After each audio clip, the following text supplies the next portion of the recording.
ആശൂറ നോമ്പിന്റെ രീതികൾ 4 തരത്തിലായിട്ട് നമുക്ക് പഠിപ്പിക്കപ്പെട്ടിട്ടുണ്ട്. ഇബ്നുൽ ഖയ്യിം റഹിമഹുല്ലാഹ് അദ്ദേഹത്തിന്റെ സാദുൽ മആദിലും ഇബ്നു ഹജർ അൽ അസ്ഖലാനി റഹിമഹുല്ലാഹ് അദ്ദേഹത്തിന്റെ ഫത്ഹുൽ ബാരി എല്ലാം വിശദീകരിക്കുന്നതിന്റെ അടിസ്ഥാനത്തിൽ നമുക്ക് കാണാം.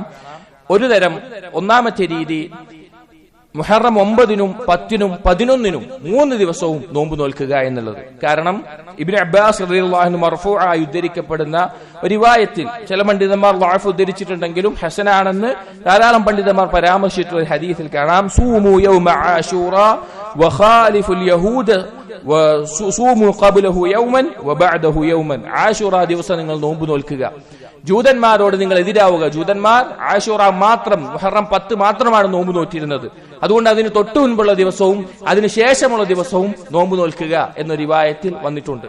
മറ്റൊന്ന് അതിന്റെ തൊട്ടു മുമ്പുള്ള മുഹറം 9 അഥവാ താസുആയിൽ അതും ആശൂറാവും കൂടി മുഹറം 9-ഉം 10-ഉം ഈ 2 ദിവസങ്ങളിൽ നോമ്പ് നോൽക്കുക എന്നുള്ളത്. കാരണം നബി സല്ലല്ലാഹു അലൈഹി വസല്ലം പറയുകയുണ്ടായി, ലഇൻ ബഖീതു ഇലാ ഖാബിൽ ലഅസൂമന്ന അത്താസിഅ, അടുത്ത വർഷം ഞാൻ ജീവിച്ചിരിപ്പുണ്ടെങ്കിൽ മുഹറം 9-ന് കൂടി ഞാൻ നോമ്പ് നോൽക്കുമെന്ന് നബി സല്ലല്ലാഹു അലൈഹി വസല്ലം പറഞ്ഞിരുന്നു. പക്ഷേ അടുത്ത വർഷമാവുമ്പോഴേക്കും നബി സല്ലല്ലാഹു അലൈഹി വസല്ലം വഫാത്തായി.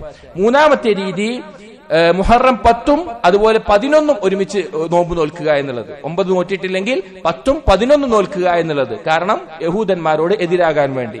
അല്ലാതെ നോമ്പ് നോൽക്കാൻ പറ്റുന്നത് ആശൂറ ദിവസത്തിൽ മാത്രമായി നോമ്പ് നോൽക്കുക. എന്നാലും നോമ്പ് ശരിയാകും. പക്ഷേ ധാരാളം പണ്ഡിതന്മാർ അതിനെ വെറുത്തിരുന്നു. കാരണം യഹൂദന്മാരോട് എതിരാവുക എന്ന നിലക്കാണ് നബി സല്ലല്ലാഹു അലൈഹി വസല്ലം 9-ാമത്തെ ദിവസം കൂടി അല്ലെങ്കിൽ ഒരു ദിവസം അതിനോട് ചേർന്ന് നോമ്പ് നോൽക്കും എന്ന് പറയാനുള്ള കാരണം. പല കാര്യങ്ങളിലും നബി സല്ലല്ലാഹു അലൈഹി വസല്ലം ജൂത നസാറാക്കളോടും മുശ്രിക്കീങ്ങളോടും എതിരാകണം എന്ന് പഠിപ്പിച്ചിട്ടുണ്ട്. ധാരാളം കാര്യങ്ങൾ ചില ഹദീസുകളിൽ കാണാം, ഫസ്ലു മാ ബൈന സിയാമിനാ വസിയാമി അഹ്ലിൽ കിതാബ് അക്ലത്തുസ് സഹർ, നമ്മുടെയും അഹ്ലുൽ കിതാബിന്റെയും നോമ്പുമായിട്ടുള്ള വ്യത്യാസം സുഹൂർ കഴിക്കലാണ്, അത്താഴം കഴിക്കലാണ്. അവരത് കഴിക്കാറില്ല. അതുപോലെ തന്നെ വേറെ ഹദീസിൽ ഖാലിഫുൽ യഹൂദ വൻ നസാറ ഫഇന്നഹും ലാ യുസല്ലൂന ഫീ നിആലിഹിം വലാ ഖിഫാഫിഹിം, ജൂത നസാറാക്കളോട് നിങ്ങൾ എതിരാവുക. അവർ ചെരിപ്പോ സോക്സോ ഒന്നും ധരിച്ച് അവർ നിസ്കാരം നിർവഹിക്കാറില്ല, അവർ ഇബാദത്തുകൾ നിർവഹിക്കാറില്ല. അതുകൊണ്ട് അങ്ങനെ നിസ്കരിക്കാൻ വേണ്ടി നബി സല്ലല്ലാഹു അലൈഹി വസല്ലം പറഞ്ഞത് കാണാം. മറ്റൊരു ഹദീസിൽ കാണാം, ഖാലിഫുൽ മുശ്രിക്കീന അഹ്ഫുശ് ശവാരിബ് വഅഫുൽ ലിഹാ, മുശ്രിക്കീങ്ങളോട് നിങ്ങൾ എതിരാവുക, മീശ വെട്ടിച്ചെറുതാക്കുകയും താടി നീട്ടി വളർത്തുകയും ചെയ്യുക. അഥവാ ഏതൊരു കാര്യത്തിലും കുഫാറുകളോട് എതിരായിട്ടായിരിക്കണം മുസ്ലിമീങ്ങൾ നിൽക്കേണ്ടത് എന്നതുകൊണ്ട്. അതുകൊണ്ട് തന്നെ യഹൂദന്മാർ പറയാറുണ്ടായിരുന്നു, മാ യുരീദു ഹാദർ റജുൽ അയ്യദഅ മിൻ അംരിനാ ശൈഅൻ ഇല്ലാ ഖാലഫനാ ഫീ.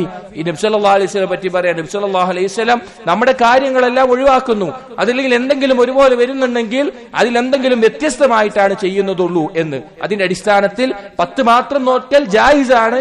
പക്ഷേ 9-നോട് ചേർന്ന് അല്ലെങ്കിൽ 11-നോട് ചേർന്ന് അല്ലെങ്കിൽ 3 ദിവസവും നോമ്പ് നോൽക്കലാണ് ഏറ്റവും അഫ്ളലായിട്ടുള്ളത്. അതുകൊണ്ട് സഹോദരങ്ങളെ, ഏറ്റവും അഫ്ളലായ നോമ്പുള്ള ഈ മാസത്തിൽ പവിത്രമായ മുഹറത്തിൽ ആശൂറ നോമ്പിന്റെ ആ ദിവസത്തിന്റെ ഫള് മനസ്സിലാക്കി ആ നോമ്പ് നോൽക്കാൻ നമ്മളെല്ലാവരും തീരുമാനിക്കുക. അല്ലാഹു തൗഫീഖ് നൽകട്ടെ.